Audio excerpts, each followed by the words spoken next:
हरिः श्रीं श्रीगुरुभ्यो नमः समस्तगुरुभ्यो नमः हरिः श्रीं ಶ್ರೀಮನ್ಮಧ್ವವಿಜಯ ಮಹಾಕಾವ್ಯದ 9ನೇ ಸರ್ಗವನ್ನು ನಾವು ಪ್ರವೇಶ ಮಾಡಿಯಾಗಿದೆ.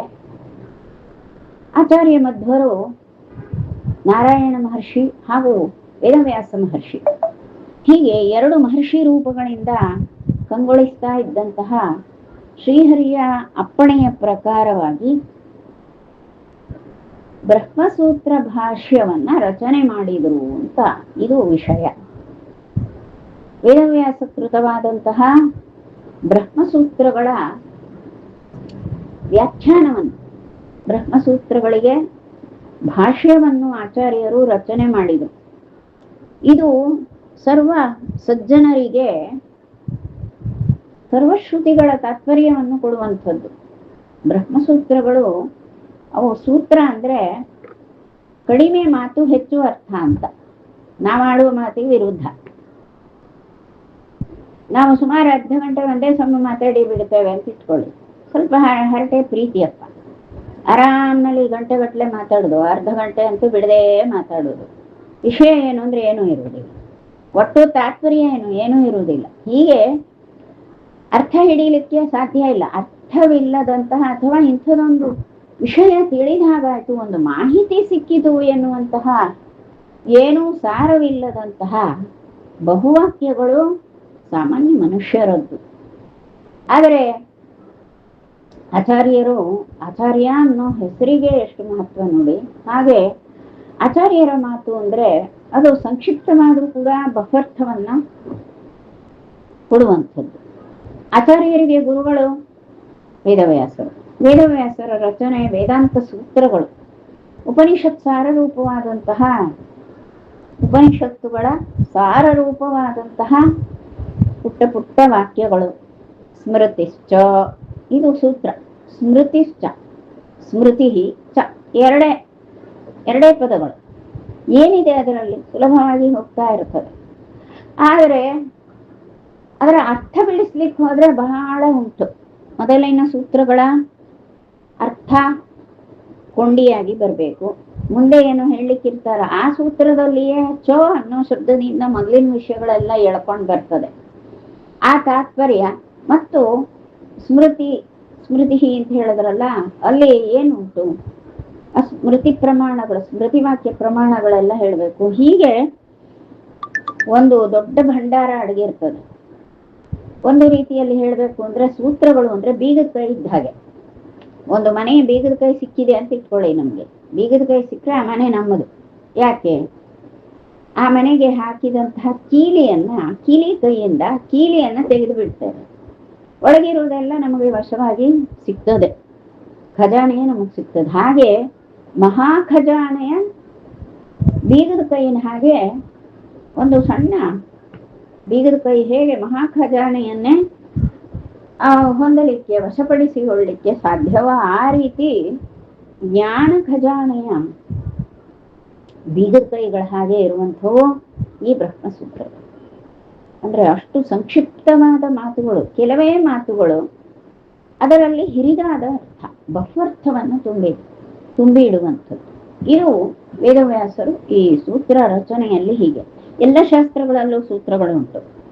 ವೇದಾಂತದಲ್ಲಿ ಸೂತ್ರಗಳ ಪಾಠ ಅಂದ್ರೆ ಸೂತ್ರ ಭಾಷ್ಯವನ್ನ ಪಾಠ ಮಾಡಬೇಕಾದ್ರೆ ಬಹುವರ್ಷ ಬೇಕು. ಅಂದ್ರೆ ಒಂದು 10 ವರ್ಷಗಳು, 8-10 ವರ್ಷಗಳು ಕಠಿಣವಾಗಿ ಅಭ್ಯಾಸ ಮಾಡಿದ್ರೆ ಕೊನೆಯ ಭಾಗದಲ್ಲಿ ಸೂತ್ರಗಳನ್ನು ಪಾಠ ಹೇಳ್ತಾರೆ. ಆದ್ರೆ ವ್ಯಾಕರಣ ಹಾಗಲ್ಲ. ವ್ಯಾಕರಣದಲ್ಲಿ ಸೂತ್ರಗಳಿಂದಲೇ ಪಾಠ ಪ್ರಾರಂಭ ಮಾಡ್ತಾರೆ, ಸೂತ್ರಗಳನ್ನೇ ಕಲಿಸ್ತಾರೆ. ಬರುವುದಿಲ್ವ ಸೂತ್ರ ಕಲೀರಿ ಮೊದಲು, ಕಂಠಪಾಠ ಮಾಡಿ ಅಂತಾರೆ. ಹೀಗೆ ಸೂತ್ರಗಳನ್ನ ವ್ಯಾಕರಣ ಬೇರೆ ಶಾಸ್ತ್ರಗಳಲ್ಲೆಲ್ಲ ಕಡೆಗೆ ಸೂತ್ರಗಳನ್ನು ಕಲಿಸ್ತಾರೆ.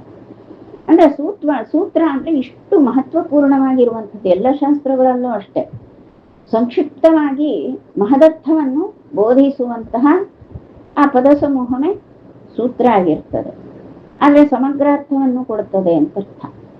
ಹೀಗೆ ಆ ಸೂತ್ರಕ್ಕೆ ಭಾಷ್ಯ ರಚನೆ ಮಾಡಬೇಕು, ವ್ಯಾಖ್ಯಾನ ಮಾಡಬೇಕು. ಯಾರು ಸಮರ್ಥರು? ಆಚಾರ್ಯರೇ. ಹಾಗಾಗಿ ಈಗ ನರನಾರಾಯಣ ಹಾಗೂ ವೇದವ್ಯಾಸ ಎನ್ನುವ ಎರಡು ಮಹರ್ಷಿ ರೂಪಗಳಿಂದ ಪರಮಾತ್ಮ ಆಚಾರ್ಯರಿಗೆ ಅನುಗ್ರಹಿಸಿ ಅಪ್ಪಣೆ ಮಾಡಿದ್ದೇನು, ಈ ಸೂತ್ರಗಳಿಗೆ ಬ್ರಹ್ಮಸೂತ್ರಗಳಿಗೆ ಭಾಷ್ಯವನ್ನು ರಚಿಸಬೇಕಂತ ಅದನ್ನು ರಚಿಸಿದ್ದಾರೆ.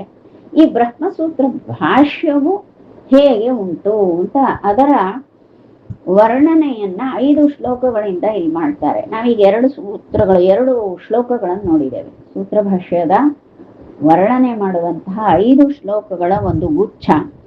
ಅದರಲ್ಲಿ ನಾವು 2 ಶ್ಲೋಕಗಳನ್ನು ನೋಡಿದ್ದೇವೆ.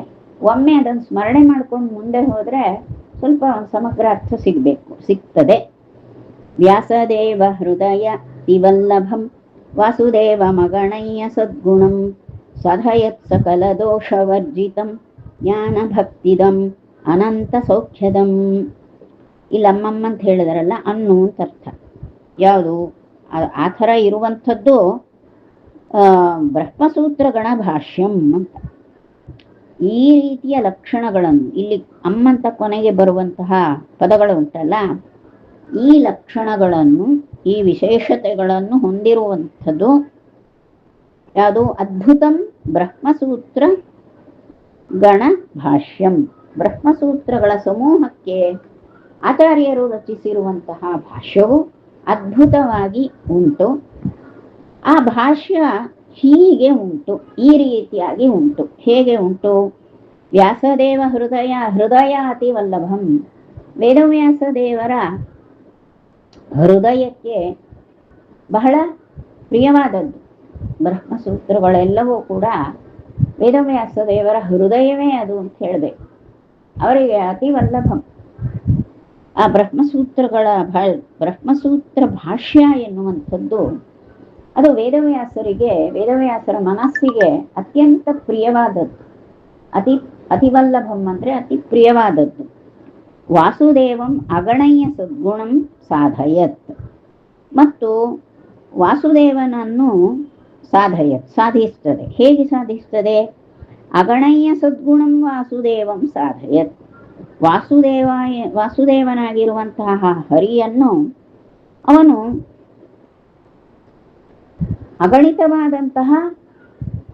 ಅಗಣಿತವಾದಂತಹ ನಿರ್ದೋಷ ಸದ್ಗುಣಗಳನ್ನು ಹೊಂದಿದವ ವಾಸುದೇವ.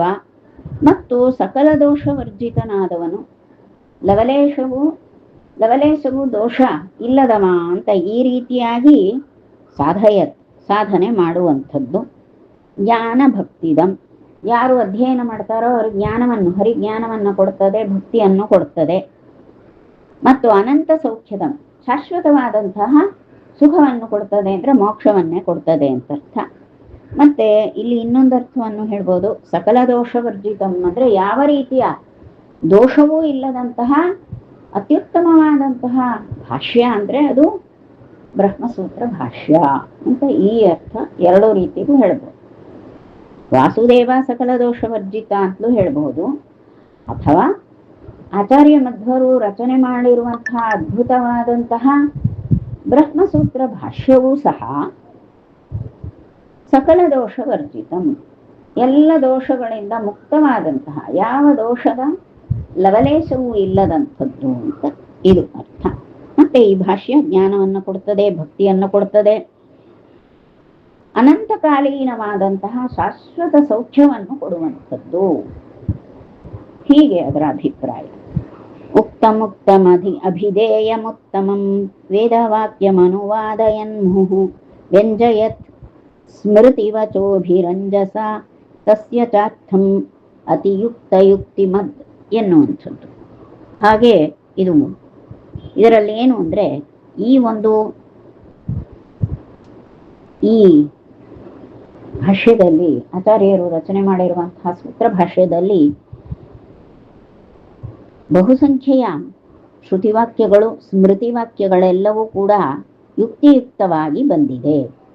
ಅಂದರೆ ಅರ್ಥ ಬಿಡಿಸಬೇಕಾದ್ರೆ, ಸೂತ್ರದ ಅರ್ಥವನ್ನು ಬಿಡಿಸಬೇಕಾದ್ರೆ ಭಾಷ್ಯದಲ್ಲಿ ಆಚಾರ್ಯರು ಅತ್ಯಂತ ಉತ್ತಮವಾದಂತಹ ಆ ಶ್ರುತಿವಾಕ್ಯಗಳನ್ನು, ಸ್ಮೃತಿವಾಕ್ಯಗಳನ್ನು ಅಲ್ಲಲ್ಲಿ ಪ್ರಮಾಣವಾಗಿ ಬಳಸಿ ಅರ್ಥ ವಿವರಣೆಯನ್ನು ಮಾಡ್ತಾರೆ. ಮತ್ತು ಇವರು ಯಾವುದೇ ಆಚಾರ್ಯರೇ ವ್ಯಾಖ್ಯಾನ ಮಾಡುವಾಗ ಅದು ಯುಕ್ತಿಯುಕ್ತವಾಗಿ ಇರ್ತದೆ. ಅಂದರೆ ಎಲ್ಲೆಲ್ಲಿಯೂ ಹೇಳುವುದಿಲ್ಲ. It is rational. ಕಾರ್ಯಕಾರಣವನ್ನು ತೋರಿಸ್ತಾ ತಮ್ಮ ಮಾತುಗಳನ್ನು ಆ ಭಾಷ್ಯಕ್ಕೆ ಸರಿಯಾದ ವಿವರಣೆಯನ್ನು ಆಚಾರ್ಯರು ಕೊಡ್ತಾರೆ. ಅದು ಕಾರ್ಯಕಾರಣವನ್ನು ಸರಿಯಾಗಿ ಹೇಳುವಂಥದ್ದು ಆಗಿರ್ತದೆ. ಹಾಗೆ ಶ್ರುತಿ ಸ್ಮೃತಿ ವಾಕ್ಯಗಳನ್ನು ಕೂಡ ಚೆನ್ನಾಗಿ ಅಲ್ಲಿ ಆ ಸೂತ್ರ ವ್ಯಾಖ್ಯಾನ ಮಾಡುವಾಗ ಕೊಡ್ತಾರೆ. ಇದರಿಂದ ಏನಾಗ್ತದೆ, ನಮ್ಗೆ ಯಾವಾಗಲೂ ಉದಾಹರಣೆ ಕೊಟ್ಟರೆ ಇಂಥ ಪ್ರಮಾಣ ಉಂಟು ನೋಡಿ, ಅದರಿಂದ ಇದನ್ನು ಹೀಗೆ ಅರ್ಥ ಮಾಡಿಕೊಳ್ಳಿ ಅಂತ ಹೇಳಿದ್ರೆ ಯಾರಿಗೂ ಸಹ ಅರ್ಥ ಆಗ್ತದಲ್ಲ, ಅಷ್ಟು ಸುಕರವಾಗಿ ಎಲ್ಲರಿಗೂ ತಿಳಿಯುವ ಹಾಗೆ ಅವರು ಇದನ್ನ ವ್ಯಂಜಯತ್ ಅಂತ ಹೇಳ್ತಾರೆ. ವ್ಯಂಜಯತ್ ಅಂದ್ರೆ ಅದರ ಒಳ ಅರ್ಥವನ್ನು ಕೂಡ ಬಿಡಿಸಿ ತೋರಿಸ್ತಾರೆ, ಸೂತ್ರಗಳ ಒಳ ಅರ್ಥವನ್ನು ಕೂಡ ತಿಳಿಸ್ತಾರೆ. ಈ ರೀತಿಯ ಒಂದು ವಿಶೇಷವಾದಂತಹ ಭಾಷ್ಯ, ಸೂತ್ರ ಭಾಷ್ಯ, ಬ್ರಹ್ಮಸೂತ್ರ ಭಾಷ್ಯ. ಬಾಲಸಂಘಮಪಿ ಬೋಧಯದ್ ಭೃಶಂ, ಬಾಲಸಂಘಮಪಿ ಬೋಧಯದ್ ಭೃಶಂ ದುರ್ನಿರೂಪವಚನಂಚ ಪಂಡಿತೈಃ ಅಪ್ರಮೇಯ ಹೃದಯಂ ಪ್ರಸಾದವದ್ ಸೌಮ್ಯಕಾಂತಿ ಚ ವಿಪಕ್ಷ ಭೀಷಣಂ ಅಂತ ಹೇಳಿದ್ರು. ಬಾಲಸಂಘಮಪಿ ಬೋಧಯದ್ ಭೃಶಂ, ಅತಿಶಯವಾಗಿ ಸಣ್ಣ ಮಕ್ಕಳಿಗೂ ಕೂಡ ಅರ್ಥ ಮಾಡಿಕೊಳ್ಳಿಕ್ಕೆ ಆಗುವಂತಹ ಭಾಷ್ಯ. ಏನು ಬ್ರಹ್ಮಸೂತ್ರ ಮಟ್ಟಕ್ಕೆ ಹೋಗುವಾಗ 8 ವರ್ಷಗಳ ಕಾಲ ಸಂಸ್ಕೃತವನ್ನ ಚೆನ್ನಾಗಿ ಗಂಭೀರವಾಗಿ ಸಂಸ್ಕೃತವನ್ನ ಪೂರ್ಣಾವಧಿಯಲ್ಲಿ ಅಧ್ಯಯನ ಮಾಡಿದವರಿಗೆ 8 ಕಡಿಮೆ ಆದರೂ ಈಗ ಸ್ವಲ್ಪ ಹಾಗೇನೋ ಸ್ವಲ್ಪ ವಿ ಆರ್ ಫಾಸ್ಟ್ ಅನ್ನೋ ಹಾಗೆ ಹೋದ್ರೂ ಕೂಡ ಒಂದು 8 ವರ್ಷಗಳ ಕಾಲ ಸಂಸ್ಕೃತವನ್ನ ಚೆನ್ನಾಗಿ ಅಭ್ಯಾಸ ಮಾಡಬೇಕು. ತರ್ಕ ವ್ಯಾಕರಣ ಇವೆಲ್ಲವೂ ಕೂಡ ಸರಿಯಾಗಿ ಗೊತ್ತಿರಬೇಕು. ಪೂರ್ವ ಮೀಮಾಂಸಾ ಶಾಸ್ತ್ರದ ಒಂದು ಪರಿಚಯ, ಅಲಂಕಾರ ಶಾಸ್ತ್ರದ ಪರಿಚಯ, ತರ್ಕ ವ್ಯಾಕರಣಗಳು ಗೊತ್ತೇ ಇರಬೇಕು. ಇವೆಲ್ಲವೂ ಆಗಿ ಸಾಕಷ್ಟು ವೇದಾಂತ ಶಾಸ್ತ್ರದ ಗ್ರಂಥಗಳನ್ನು ಅಧ್ಯಯನ ಮಾಡಿದರೆ ಕೊನೆಯ ಭಾಗದಲ್ಲಿ ಸೂತ್ರ ಪ್ರಸ್ಥಾನ ಅಂತ ಕಲಿಸ್ತಾರೆ. ಅಂದ್ರೆ ಇಷ್ಟೆಲ್ಲ ಹೇಳುವಾಗ ಬಾಲಸಂಗಮ ಬೋಧಯದ್ದಂದ್ರೆ ಅರ್ಥ ಏನ್ರಿ? ಸಣ್ಣ ಮಕ್ಕಳಿಗೆ ಅರ್ಥ ಆಗುದಾದ್ರೆ ನಾವು ಅಷ್ಟೆಲ್ಲ ಯಾಕೆ ತಯಾರಿ ಮಾಡ್ಬೇಕು? ಬೇಡ ಅಲ್ವಾ? ಸೀದಾ ಸೂತ್ರ ಭಾಷೆಗೆ ಹೋಗಿಬಿಟ್ರೆ ಆಯ್ತಪ್ಪ, ಸೂತ್ರ ಕಲಿಯುವುದು ಅಂತ. ಹಾಗಾಗ್ತದ ಅಂದ್ರೆ ಇಲ್ಲ. ಬಾಲಸಂಘಮಪಿ ಬೋಧಯದ್ ಭೃಶಂ, ಆಚಾರ್ಯರ ಭಾಷ್ಯ ಹೇಗುಂಟು ಅಂದ್ರೆ ಸಣ್ಣ ಮಕ್ಕಳಿಗೂ ಕೂಡ ಸುಕರವಾಗಿ ಅರ್ಥೈಸಿಕೊಳ್ಳಲಿಕ್ಕೆ ಆಗುವ ರೀತಿಯಲ್ಲಿ ಬೋಧಿಸ್ತಾರೆ. ವಿಷಯ ಗಹನ, ಮತ್ತೆ ವಿಷಯ ಗಹನವಾದ ವಿಷಯವನ್ನು ಕೂಡ ಸರಳವಾಗಿ ಮಕ್ಕಳಿಗೂ ಬೋಧನೆ, ಮನಸ್ಸಿಗೆ ಮಕ್ಕಳಿಗೂ ಕೂಡ ಗ್ರಹಿಸಲಿಕ್ಕೆ ಸುಕರವಾಗಿ ಸಾಧ್ಯ ಆಗುವ ರೀತಿಯಲ್ಲಿ ಆಚಾರ್ಯರು ರಚನೆ ಮಾಡಿದ್ದಾರೆ ಭಾಷ್ಯವನ್ನ. ಹಾಗಾಗಿ ಅದು ಅದ್ಭುತ ಅಂತ ಹೇಳುದು. ಮತ್ತೆ ದುರ್ನಿರೂಪ ವಚನಂಚ ಪಂಡಿತೈಹಿ, ಆದ್ರೆ ಮಹಾಪಂಡಿತರು ಅಂತಿರ್ತಾರೆ. ಅವ್ರಿಗೆ ನಾನು ಹೇಳಿದ್ನಲ್ಲ, ಈ 8-10 ವರ್ಷಗಳ ಕಾಲ ಓದುವುದು. ಗುರುಕುಲದಲ್ಲೆಲ್ಲ 12 ವರ್ಷಗಳ ಗುರುಕುಲ ಅಂದ್ರೆ 10 ವರ್ಷ ಕಲ್ತಿರ್ಬೇಕಾಗಿರ್ತದೆ. ಆಮೇಲೆ ಅವರು ಕೊನೆಯ 2 ವರ್ಷಗಳಲ್ಲಿ ಈ ಸೂತ್ರ ಪ್ರಸ್ಥಾನಕ್ಕೆ ಬಂದು ಬಿಡ್ತಾರೆ. ಆ ಸೂತ್ರ ಪ್ರಸ್ಥಾನಗಳಲ್ಲಿ ಯಾವ ಗ್ರಂಥಗಳು ಉಂಟೋ ಅದನ್ನೆಲ್ಲ ಪಾಠ ಹೇಳ್ತಾರೆ. ಸಾಮಾನ್ಯವಾಗಿ ಸ್ವಾಮಿಗಳು ಒಳ್ಳೆ ವಿದ್ಯಾವಂತರಾದಂತಹ ಸ್ವಾಮಿಗಳೇ ಇದ್ದೆ.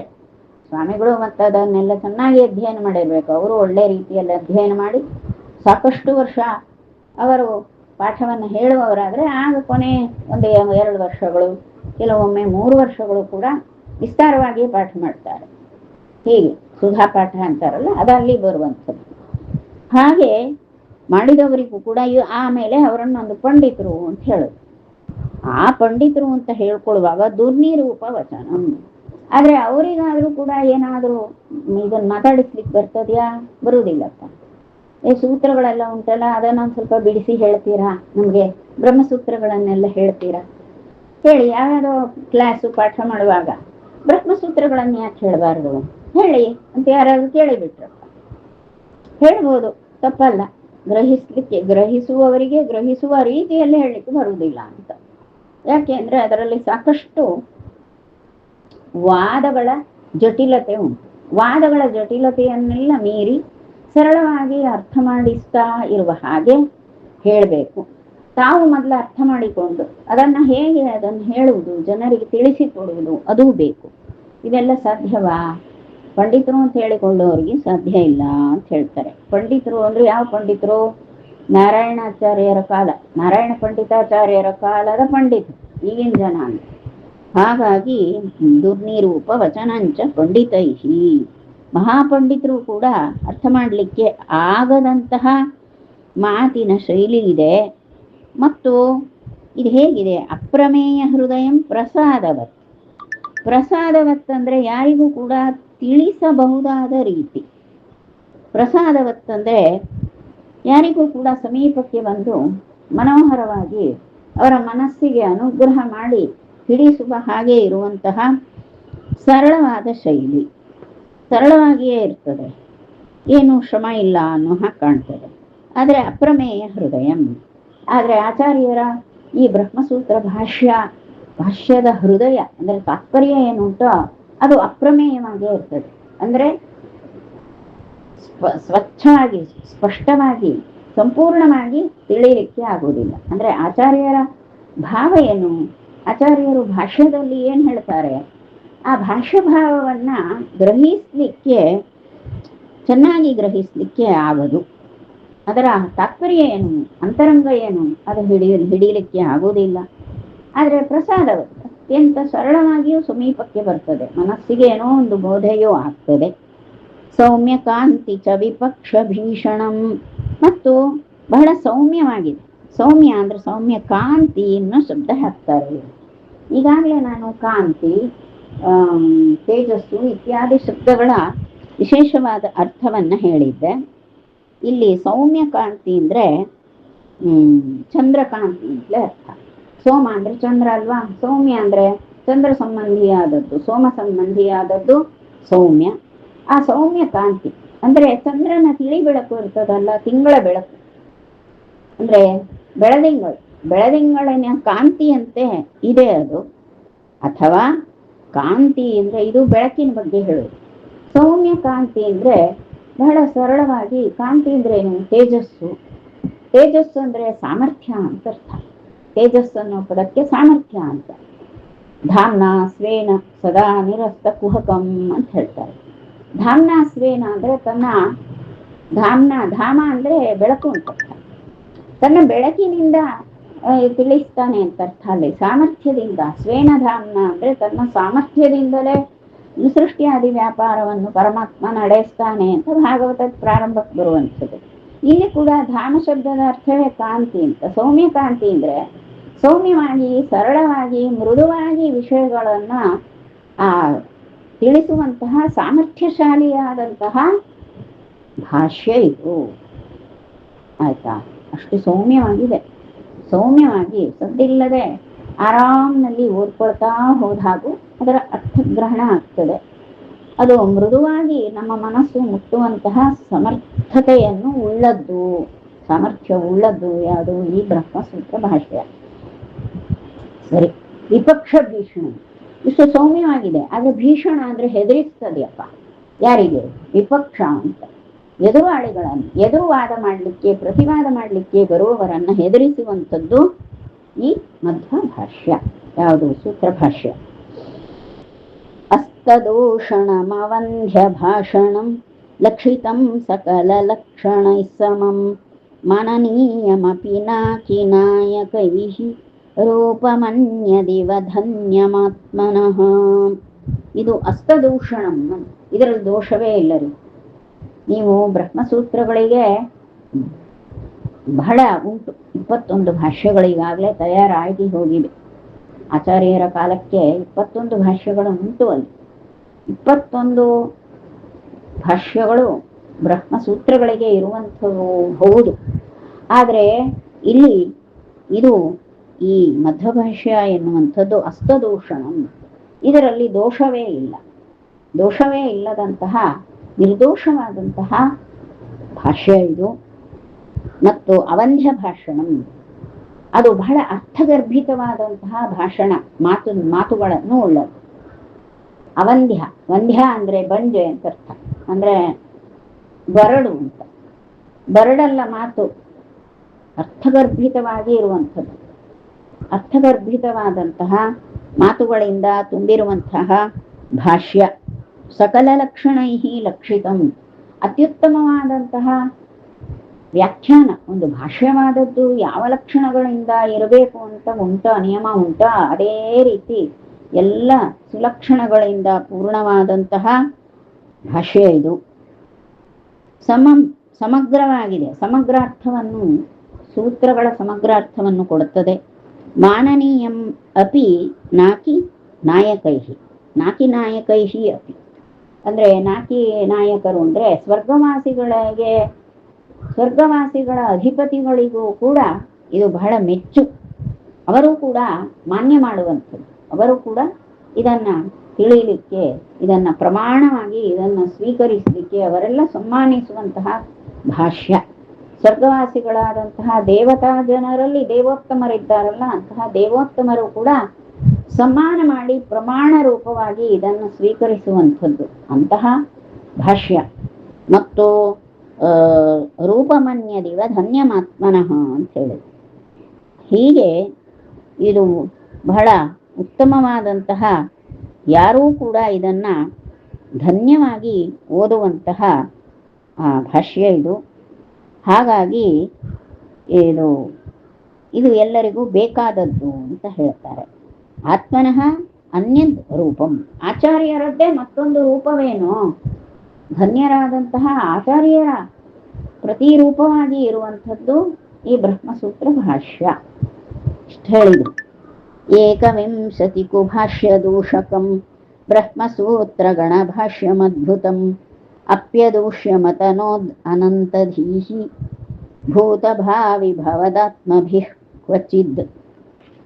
ಇದರಲ್ಲಿ ಏನು ಹೇಳಿದ್ದಾರೆ ನೋಡಿ. ಈಗಾಗಲೇ 21 ಕೆಟ್ಟ ಭಾಷ್ಯಗಳು ಉಂಟು. ಅವುಗಳಲ್ಲಿ ಬರುವ ನಾನಾ ವಾದದ ಪಟ್ಟುಗಳು, ವ್ಯಾಸಸೂತ್ರಗಳು ಉಂಟಲ್ವಾ, ಯಾವ ವೇದವ್ಯಾಸರು ರಚಿಸಿರುವಂತಹ ಬ್ರಹ್ಮಸೂತ್ರಗಳೇನುಂಟೋ ಆ ಸೂತ್ರಗಳಿಗೆ ತಮ್ಮ ಮನಸ್ಸೋ ಇಚ್ಛೆ ಏನೇನೋ ಬರೆದಿಟ್ಟಿದ್ದಾರೆ. ತಮ್ಮ ಮನಸ್ಸಿಗೆ ಬಂದದ್ದೇ ಬಂತು.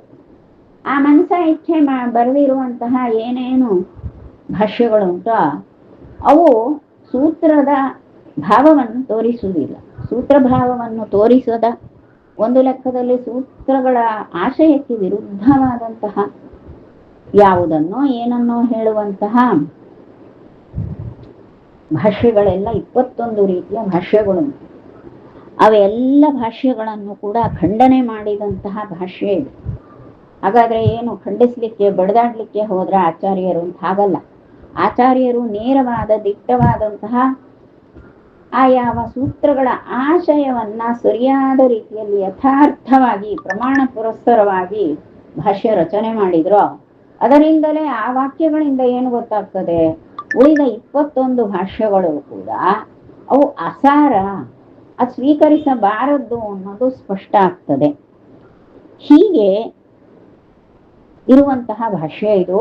ಹಾಗಾಗಿ ಇದನ್ನ ಭೂತಭಾವಿ ಭವದಾತ್ಮಭಿಹಿ, ಹಿಂದಿನ ಜನರು ಮತ್ತು ಭವಿಷ್ಯದಲ್ಲಿ ಬಂದವರು ಮತ್ತೆ ಮೊದಲಿನ ಜನರು ಕೂಡ, ಅಂದ್ರೆ ಈ ಆಚಾರ್ಯರ ಸೂತ್ರ ಭಾಷ್ಯ ರಚನೆ ಆಗುವ ಮೊದಲಿದ್ದಂತಹ ಜನರಿಗೂ, ಮೊದಲಿನ ಜನರಿಗೂ, ಆಚಾರ್ಯರ ಕಾಲದಲ್ಲಿ ಇದ್ದಂತಹ ಜನರು, ನಂತರದ ತಲೆಮಾರುಗಳ ಜನರು, ಹೀಗೆ ಜಿಜ್ಞಾಸು ಪರಂಪರೆ ಏನಿದೆ, ಹೀಗೆ ಜಿಜ್ಞಾಸು ಜನ ಪರಂಪರೆಗೆಲ್ಲ ಕಡೆಯಲ್ಲೂ ಕೂಡ ಯಾರಿಗೂ ಕೂಡ ಬೇಕಾಗಿರುವಂತಹ ಭಾಷ್ಯ ಇದು.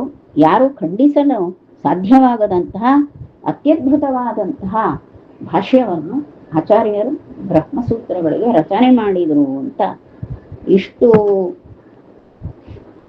ವಿಷಯಗಳನ್ನ 8ನೇ ಶ್ಲೋಕದಿಂದ ಹಿಡಿದು 12ನೇ ಶ್ಲೋಕದವರೆಗೆ 5 ಶ್ಲೋಕಗಳಿಂದ ಕೇವಲ ಭಾಷ್ಯವನ್ನು ಆಚಾರ್ಯರು ರಚನೆ ಮಾಡಿದಂತಹ ಸೂತ್ರ ಭಾಷ್ಯದ ವರ್ಣನೆಗಾಗಿಯೇ ಮತ್ತು ಅದರ ಮಹತ್ವ ಏನು ಅಂತ ತಿಳಿಸಿಕೊಡ್ಲಿಕ್ಕೆ ಹೇಳ್ತಾ ಇದ್ದಾರೆ ನಾರಾಯಣ ಪಂಡಿತಾಚಾರ್ಯರು. ಇದು ಯಾಕೆ ಹೀಗೆ ಹೇಳಬೇಕು ಅಂದ್ರೆ, ಆಚಾರ್ಯರ ಮಾತಿನ ಸ್ವಾರಸ್ಯವನ್ನ ನಾವು ತಿಳಿದ್ರೆ ಏನಾಗ್ತದೆ ಗೊತ್ತಾ? ಆಚಾರ್ಯರ ಮಾತುಗಳನ್ನ ಕೇಳಬೇಕು ಅನಿಸ್ತದೆ.